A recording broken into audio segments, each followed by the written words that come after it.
Ka jingelang jong ka Kynhun Myntri ha ka sngi baar kala Mynjur ban Thaw ya ka search committee na ka Bynta ka Jingthung ya ki Ngut kit khot ha ka expert committee ki ban bishar bania ya ka state reservation policy jong usnam khat khandai spa nyepu ar.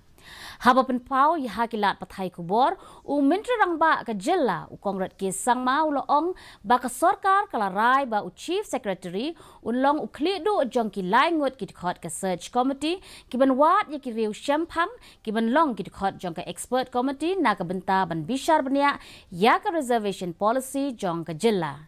Ki wei pat ki khot jong ka search committee ki kentup ya wei nakatanat an but wei pat nakatanat personal. Ula benrap da keboong bakat kum ki Mynjur ka expert committee ka day bandon Ngut kit khot. Katay ka Kynhun Myntri ka Mynjur ru ban penkelai ya ka office memorandum na ka Bynta ka reservation roster hadin ka jingyamir jingmut lang bat ki wei ki Kynhun. Ulaong ba ka jing penrungkam kan sasdang biang. The government has decided that a chief secretary and one member from the law department and one member from the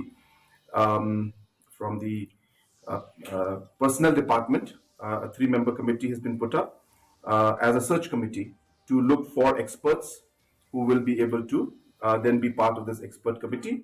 It was recommended that this committee should be a 5-member committee and should have experts from different fields, as was mentioned in the notification.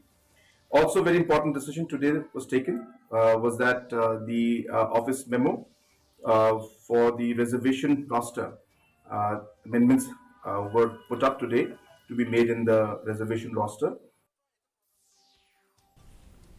Ka Kynhun Myntri ha ka sngi baar kala Mynjur